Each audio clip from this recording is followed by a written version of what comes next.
함께하신 주님을 찬양합니다. 오늘 본문에서는요, 여리고성이 이제 무너졌는데 여리고성에 있는 모든 것들을 하나님께서는 어떻게 하라고 말씀하십니까? 그 모든 물건들은 온전히 바쳐진 성이다. 그러므로 너희가 다 불태우고 그리고 동철은 여호와의 전에 곳간에 두어라 라고 말씀하십니다. 모든 생명은 다 칼로 제거해버리고 그리고 모든 물건은 다 불살라 없애라고 말씀합니다. 모든 것들을 불살라 없애라 라는 것이 바로 하나님께 온전히 바쳐야 하는 물건 헤렘 전쟁을 선포하신 것입니다. 하나님 앞에 모든 것을 제거함으로 말미암아 하나님 앞에 온전히 드려진 바 되어진 것, 헤렘 불로 태워진 것, 또 헤렘에 뭐가 있습니까? 마치 소돔과 고모라성을 완전히 헤렘시켰던 것처럼 하나님의 제거해야 할 대상이 바로 이 온전히 바쳐진 물건의 뜻입니다. 어쨌든 이 온전히 바쳐진 것이라고 했는데 이곳에 아간이라는 자가 물건을 탐욕스러운 마음으로 그것을 취하였고 그로 인하여서 이제 여리고성 다음에 아이성과의 전쟁이 있었는데 이 아이성과의 전쟁을 통하여서 공격을 했다가 참패하는 모습이 오늘 본문에 나와 있습니다. 자, 그 내용 같이 나누며 하나님의 뜻을 밝게 깨닫는 시간 되어지기를 예수님의 이름으로 축원합니다. 먼저 1절부터 5절까지의 말씀, 여호수아서 7장 1절부터 5절까지의 말씀을 통하여서 이스라엘의 참패의 모습을 보여주고 있습니다. 보니까 1절에 보니까 이스라엘 자손이 온전히 바친 물건으로 말미암아 범죄하였으니 이는 유다지파 세라의 증손 삽디의 손자 갈미 아들 아간이 온전히 바친 물건을 가졌습니다. 여호와께서 이스라엘 자손에게 진노하시니라 라고 하면서 하나님 앞에 온전히 바쳐져야 할 이 여리고성의 많은 물건 중에서 그 중에 탐욕을 가짐으로 말미암아 이 아간이 숨겼던 물건이 있었습니다. 이 보니까요 1절에서는 온전히 바친 물건 중에서 그로 인하여서 범죄하였다라고 말씀합니다. 아간이 온전히 바친 물건을 가져갔다라고 하며 이에 대하여 하나님이 진노하셨다라고 말씀합니다. 지금 상황이 아간이 범죄한 사실을 이 여호수아가 알았다 몰랐다는 거예요. 그러다 보니까 여호수아가 알지 못하였음으로 인하여서 어떻게 합니까? 계속 전쟁으로 말미암아 다른 지역을 점령하려고 하죠. 2절의 말씀을 보니까 여호수아가 여리고에서 사람을 베델 동쪽 베다웬 곁에 있는 아이로 보내어 그들에게 말하여 이르되 올라와서 그 땅을 정탐하라 하며 사람이 올라와서 가서 아이를 정탐하고 아이성을 정탐합니다. 왜요? 아이성을 빨리 공격하여서 그 땅을 점령하기 위해서였습니다. 왜 그러냐면은 여리고성에 전투하고 그리고 그 땅을 점령하면서 문제가 없는 줄 알았어요. 근데 문제가 숨어 있었더라는 거예요. 그러다 보니까 이 여호수아는요 아무것도 알지 못하고 하나님 앞에 묻지도 따지지도 않고 새로운 공격 지역인 아이성을 공격하기 위해서 그 땅을 점령하라고 그 땅을 정탐하라고 정탐꾼을 보낸 것입니다. 만약에 하나님 앞에 온전히 바친 물건 중에 누가 탐하여서 그것을 취하였다 이런 범죄가 있었다는 것을 알았더라면은 이런 일을 행하지 않았을 거예요. 하나님 앞에 묻지도 따지지 않고 이런 일을 행하지 않았을 거예요.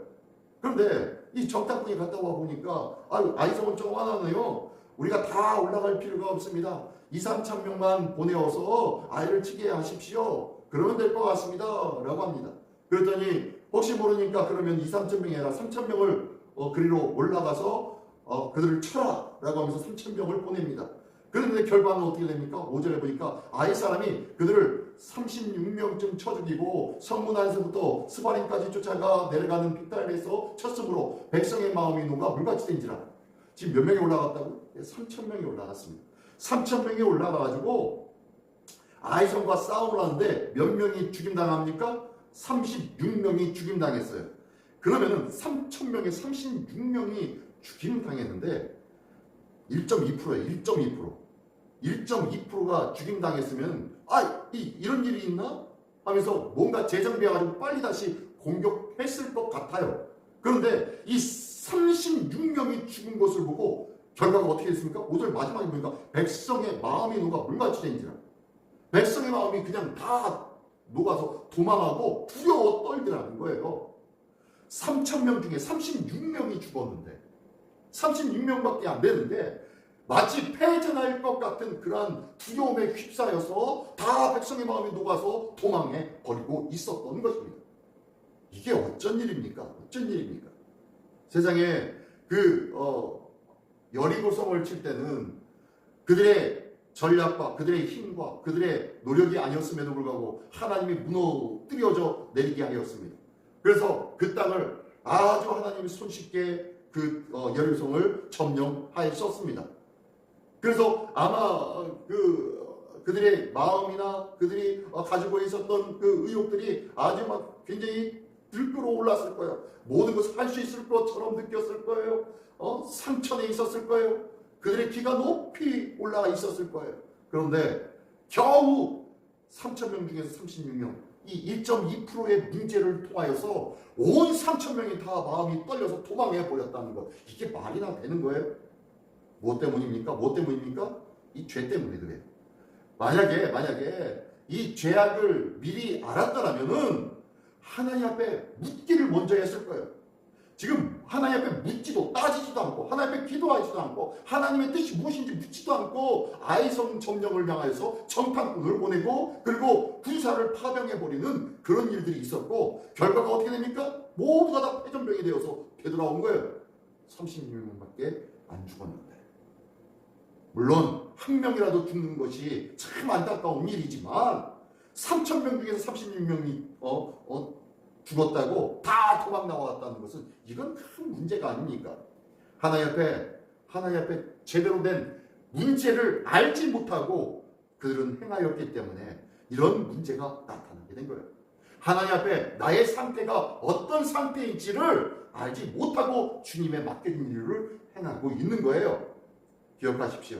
어제 수요 성경 나눔 시간에 같이 나눴던 말씀의 내용이 뭐였습니까? 네, 우리가 어떻게 해야 된다? 자기 객관화를 해야 된다. 자기 객관화를 시켜서 자기의 자신의 모습을 객관적으로 볼 줄 아는 안목으로 보고 그리고 난 다음에 하나님 앞에 우리의 삶과 우리의 마음을 점검해야 된다. 그래야 하나님 앞에 새로운 일들을 감당할 수가 있다. 라고 어제 수요 성경 나눔 시간에도 같이 나누는데 그와 똑같은 문제가 나타났어요. 자기 객관화를 하지 못하고 있어요. 자기의 지금 상태가 어떠한 상태인지를 알지 못하니까 지금 자기가 죄를 범하고 있는지 어쩐지를 알지 못하고 무작정 하나님의 일, 거룩한 일이라고 착각하며 행하다가 이런 일을 만나게 된 것입니다. 그러니까요. 이러다 보니까 자기가 어떤 상태인지 알지 못하니까 마치 엘리야가 도망하여 로덴나무 밑에서 차라리 나를 죽여주십시오 라고 했던 것처럼 여호수아도 탄식을 하고 있습니다. 6절부터 9절까지 내용입니다. 보니까 여호수아가 옷을 짚고 이스라엘 장로들과 함께 여호와의 궤 앞에서 땅에 엎드려 머리에 티끌을 뒤집어 쓰고 저물 들어오고 있다가 완전히 의기소침해진 거죠. 그리고 하나님 앞에 막 탄식하면서 기도합니다. 그리고 기도할 때 뭐라고 합니까? 7절에 보니까 이르되 슬프도소이다. 주 여호와여 어찌하여 이 백성이 인도하여 요단을 건너게 하시고 우리를 아모리 사람의 손에 넘겨 멸망시키려 하셨나이까? 우리가 요단 저쪽을 만족하게 하여 거주하였다면 좋을 뻔하였나이다. 이 엉뚱한 소리를 하고 있잖아요. 여호수아가. 아이고 하나님 왜 우리가 이 모양 요꼴이 되었습니까? 3,000명 중에 36명이 죽었다고 지금 하나님 앞에 지금 토로를 하고 있는 거예요. 뭐라고? 하나님 왜 우리를 요단을 건너게 하셔서 이런 일을 만나게 하셨습니까? 라고 하면서 울분을 토하면서 아이고 껄껄하고 있습니다. 차라리 저쪽 요단 저편에 건너오지 않고 저쪽 땅에서 그냥 머물러 있었더라면 거기에서 있었더라면 차라리 좋았을 뻔 했을 텐데 라고 하면서 껄껄 하면서 하나님 앞에 토로하고 있는 거예요. 엘리야처럼. 그러니까요. 그러면서 계속 8절에 보니까 주여 이스라엘의 그 원수들 앞에서 돌아섰으니 우리가 무슨 말을 하오리까? 가나안 사람과 이 땅의 모든 사람들이 듣고 우리를 둘러싸고 우리의 이름을 세상에서 끊으리니 주의 크신 이름을 위하여 어떻게 하시려 하나이까? 라고 하면서 토로합니다. 하나님 우리가 세상 앞에서 조롱거리가 되었습니다. 창피해 죽겠네요. 하나님 주의 크신 이름을 위해서 어떻게 하시려고 합니까? 라고 하면서 하나님 앞에 막 그냥 토로하고 있는 거예요. 뭐 때문에 그래요? 지금 아간의 번제를 범죄함을 안다 모른다? 모르고 있었기 때문에. 아간의 범죄함을 알았더라면은 하나님께서 이렇게 이런 상황을 만들어서 우리에게 주신 이유도 알았을 거예요. 깨닫고 그 문제에 집중하게 되었었을 거예요. 하나님 앞에 자기 객관화가 없는 자는 이런 일이 벌어질 수밖에 없습니다. 나의 죄악으로 인하여서 내 죄 중에 있는 사람은 하나님을 제대로 알지도 못하고요. 우리의 삶이 어떻게 살아가야 될지도 알지 못한다는 거예요. 내 문제가 왜 이런 문제가 발생했는지도 알지 못하더라는 거예요. 뭐 때문에요? 자기 객관화가 되지 않았기 때문에. 그래서 내 범죄함과 내 죄악상과 하나님과의 관계를 제대로 보지 못하고 있었기 때문입니다. 그랬더니 하나님께서 말씀하십니다. 10절부터 10절, 12절까지 보니까요. 여호와께서 여호수아에게 이르시되 일어나라 어찌하여 엎드려 이렇게 엎드렸느냐. 하나님이 그러십니다. 야, 너 왜 엎어져 있어? 일어나. 너 지금 너 엎어져 있을 일이 아니야. 네가 뭐 잘했다고 엎어져 있냐? 일어나. 라고 말씀하십니다. 그러면서 알려주십니다. 11절에 이스라엘이 범죄하여 내가 그들을 향한 나의 언약을 어겼으며, 너희들이 범죄했잖아. 너희들이 범죄한 그것 때문에 나의 언약이 깨뜨려졌는데 이 언약이 깨뜨려졌으므로 내가 너희와 함께 했던 그 언약을 지켜 행할 수가 있었겠느냐 라고 말씀합니다. 너희 범죄 때문에 언약이 깨뜨려졌잖아. 그러면서요, 또한 그들 가운데 온전히 바친 물건을 가져가고 도둑질하고 속이고 그것을 그들의 물건들 가운데 두었느니라. 나에게 온전히 바쳐져야 할, 불로 태워져야 할, 헤렘으로 모든 것을 전멸시켜야 할 그 물건을 탐하여서 도둑질하려 가져간 사람이 있잖아. 그래놓고 안 그런 척 속이면서 그들을 자기 물건들 가운데 몰래 숨겨둔 자가 있단 말이야. 12절. 그러므로 이스라엘 자손들이 그들의 원수 앞에서 능히 맞서지 못하고 그래서 너희들이 칠 수밖에 없었어. 그 앞에서 돌아서나니 이는 그들도 온전히 바친 것이 됨이라. 그들은 온전히 그들과 맞서지 못하고 늘 질 수밖에 없었어. 왜 질 수밖에 없었어? 그들도 그 탐함으로 말미암아, 온전히 바쳐진 물건을 탐함으로 말미암아, 그것을 가지고 집으로 돌아감으로 말미암아 그들도 온전히 바쳐져야 할 물건이 되어버렸어 라고 얘기합니다. 뭐예요? 온전히 바쳐진 물건이라는 것은 하나님 앞에 다 살라버리고 제거해버려야 할 물건이었는데 이것을 탐하였으므로 그 탐한 사람도 온전히 제거해야 할 자가 되어버렸어 라고 말씀하고 있어요. 이게 죄악에 대한 파괴입니다. 파급력이 이렇게 강하다는 거예요. 죄는요 얼마나 무서운지 모릅니다. 그 모양도 그 겉모습도 우리가 닮아서 흉내내어서는 아니 되어야 할 것이 바로 죄라는 것이에요. 그런데 이 죄악됨을 서슴지 않고 품고 있었고 그것을 안 그런 척 숨기고 있었으니 그가 온전히 바쳐진 물건이 되어져야 할 사람이 된 것 아니겠어? 라고 말씀하고 있습니다. 그러면서 뭐라고 말씀하십니까? 그 온전히 바친 물건을 너희 중에서 멸하지 아니하면 내가 다시는 너희와 함께 있지 아니하리라. 뭐예요? 이렇게 죄악에 대하여서 죄에 오염된 것을 너희가 제거하지 아니하면은 너희와 함께 이 언약을 했던 것을 지켜나갈 수가 없어. 너희와 함께 있을 수 없어. 그러므로 온전히 바친 물건들을 멸해라. 제거해버려라. 그래야 내가 너와 함께 할 수 있단다. 라고 말씀해 주신 것입니다. 이렇게 하나님의 말씀이 끝나고 난 뒤에 하나님이 이제 지시를 합니다. 이렇게 행하라. 그러므로 13절 너는 일어나서 거룩히 백성을 거룩히 하여 이르기를 너희는 내일을 위하여 스스로 거룩하게 하라. 제일 먼저 뭐 하라는 거예요? 거룩하게 하라는 거예요. 거룩하게 하다라는 것은 뭐 하라는 것입니까? 구별하라는 거예요. 너희 가운데 죄를 범한 것이 있지. 그렇다면 그 죄와 구별되어야 돼. 그러므로 너희가 거룩하게 하여서 구별되어지는데 그래서 방법을 알려줍니다. 이스라엘의 하나님 여호와의 말씀에 이스라엘아 너희 가운데 온전히 바친 물건이 있나니 너희 수중에 이스라엘 백성들 너희 수중에 하나님 앞에 온전히 바쳐져야 할 여리고 성의 것들이 아직 그 안에 남아있구나. 그러므로 너희가 그 온전히 바친 물건을 너희 가운데서 제하기까지는 내 원수들 앞에 능히 맞서지 못하리라. 하나님이 말씀하십니다.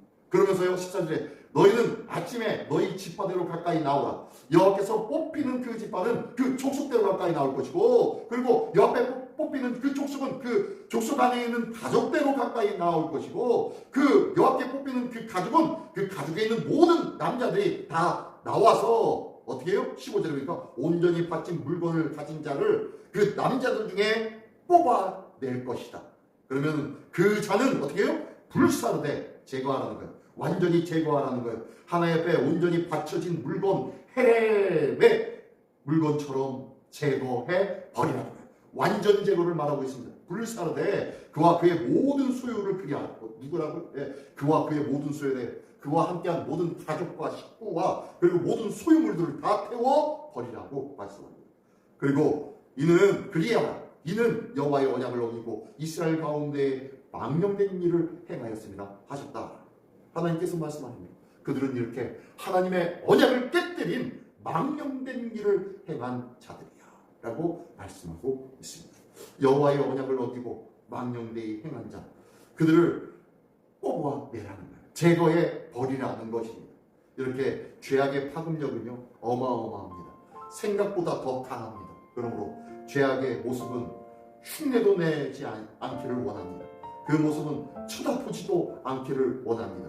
작은 죄라도 온전히 내 자신을 객관함으로 말미암아 하나님의 말씀 앞에 모든 것들을 제거해버리고 물리칠 줄 아는 지혜와 결단이 오늘도 있는 복된 한 날이어서 하나님 앞에 거룩함을 유지하는 복되고 복된 거룩한 하나님의 백성이 되시기를 예수님의 이름으로 축원합니다. 기도하겠습니다. 전능하신 주님 감사합니다. 거룩하신 하나님의 백성답게 온전히 바쳐져야 할 죄악의 것과 구별된 삶을 살게 하여 주시옵소서. 이것이 바로 거룩이며 이것이 바로 성도의 삶인 줄 믿사오니 죄악된 것이라는 것은 쳐다보지도 않고 닮지도 흉내내지도 않는 지혜와 믿음이 우리에게 있게 하여 주시옵소서. 오늘도 죄악과 구별된 거룩한 삶을 살아갈 줄 아는 자기 객관화가 확실한 믿음의 선자, 말씀의 선자로 우리 모두를 삼아 주시옵소서. 오늘도 이 모습으로 거룩한 하나님의 삶을, 복된 삶을 살아가는 우리 모두가 될 줄 믿사오며 살아가신 예수 그리스도의 이름으로 기도드리옵나이다. 아멘.